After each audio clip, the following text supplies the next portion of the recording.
Saat wanita itu terbangun, ia menyadari bahwa dirinya terkurung di dalam sebuah kotak besi. Dengan panik, ia mulai menggigit tali merah yang mengikat tangan dan kakinya untuk melepaskan diri. Begitu tali tersebut terlepas, tiba-tiba alarm keras berbunyi. Sesuatu yang sama sekali tidak ia duga. Lisa menoleh dan melihat sebuah celah sempit terbuka secara otomatis di depannya. Di luar, hanya terlihat deburan ombak laut. Pada saat itulah ia menyadari bahwa ia berada di dalam jenis penjara baru. Sebenarnya, 200 tahun di masa depan, angka kriminalitas telah meningkat drastis hingga penjara lama tidak lagi mampu menampung narapidana. Oleh karena itu, pemerintah menciptakan metode penahanan baru. Narapidana dikurung dalam kotak besi dan akan ditempatkan di lokasi-lokasi terpencil untuk mengurangi kapasitas penjara biasa. Namun bagi Lisa, tempat ini hanyalah penderitaan tanpa akhir. Melalui layar yang terpasang di dinding, ia mengetahui bahwa ia harus menghabiskan waktu selama 7 tahun di sana. Mengetahui hal itu, batinnya hancur, karena sebelumnya ia adalah warga negara yang baik dan tidak pernah melakukan kesalahan apapun. Ia yakin seseorang telah menjebaknya dengan sengaja.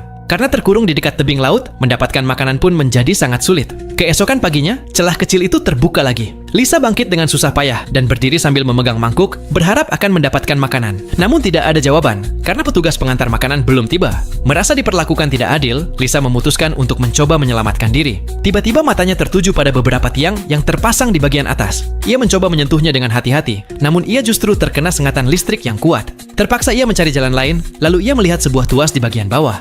Ia mencoba membukanya dengan tangan, tetapi di sana pun ada aliran listrik. Semua yang ia lakukan terekam oleh kamera pengawas. Tiba-tiba, alarm di dalam kotak besi itu berbunyi. Lisa panik dan kehilangan kendali saat tiang-tiang di atasnya mulai turun dengan cepat. Ia berteriak meminta tolong, mengira dirinya akan remuk. Namun, tiang-tiang itu tiba-tiba berhenti. Ternyata, itu hanyalah sistem peringatan yang dirancang untuk menakut-nakuti tahanan. Setelah kejadian itu, Lisa menjadi tenang dan penurut. Ia menunggu dengan diam kedatangan petugas pengantar makanan, agar bisa menjelaskan bahwa ia tidak bersalah. Setelah menunggu sekian lama, saat itulah ia akhirnya menceritakan kisahnya. Petugas itu hanya mengatakan bahwa ia akan menyampaikan pesan tersebut. Petugas itu juga menasihatinya agar menjaga diri baik-baik, karena makanan hanya diberikan seminggu sekali. Jika tidak hemat, ia akan kelaparan. Sambil mengatakan itu, sang petugas memberikan sedikit air dan satu paket kecil gandum untuk bertahan hidup.